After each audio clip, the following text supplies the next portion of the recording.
Assalamualaikum warahmatullahi wabarakatuh. Selamat malam, saya Firday Firanti S.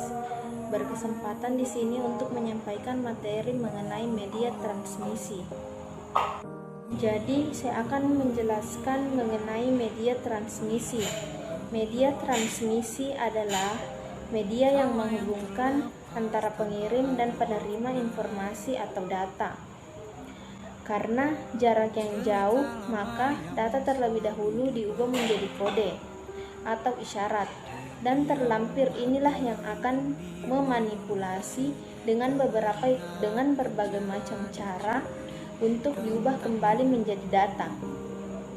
Media transmisi digunakan pada beberapa peralatan elektronika untuk menghubungkan antara pengirim dan penerima, jadi dapat melakukan pertukaran data. Karakteristik media transmisi ini bergantung pada jenis alat elektronika. Data yang digunakan oleh alat elektronika tersebut, tingkat keefektifan dalam pengirim data, dan ukuran data yang dikirimkan. Selanjutnya, jenis-jenis media transmisi. Yang pertama, media transmisi dipandu. Dipandu media menyediakan jalur transmisi signal yang terbatas secara fisik, termasuk pasangan bengkok kabel atau kabel serat optik. Signal yang melewati media tersebut diarahkan dan dibatasi oleh batas fisik media. Twisted pair dan koaksial kabel menggunakan konduktor logam yang menerima dan mentransmisikan signal dalam bentuk aliran listrik.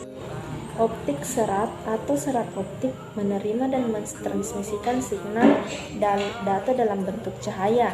Yang kedua, media transmisi tidak terarah. Media transmisi data yang tidak membutuhkan kabel dalam proses transmisinya.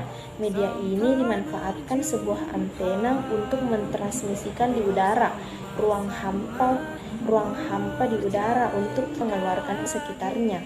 Selanjutnya, jenis media transmisi unguided. Media transmisi unguided adalah media yang jaringannya menggunakan sistem gelombang. Macam-macamnya yaitu yang pertama, inframerah. Inframerah biasa digunakan untuk komunikasi jarak dekat dengan kecepatan 4 Mbps. Dalam penggunaannya untuk pengendalian jarak jauh, misalnya remote control pada televisi serta alat elektronik lainnya. Yang kedua yaitu radio gelombang radio.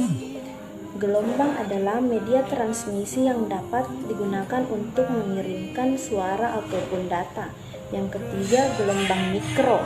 Gelombang mikro merupakan bentuk radio yang menggunakan frekuensi tinggi yang mencakup kawasan UHF, SHV, dan EHV. Gelombang mikro banyak digunakan pada sistem jaringan MAN atau MAN, warnet, dan penyedia layanan internet atau ICP. Yang keempat, satelit. Satelit adalah media transmisi yang fungsi utamanya menerima signal dari stasiun bumi dan memindahkannya ke stasiun bumi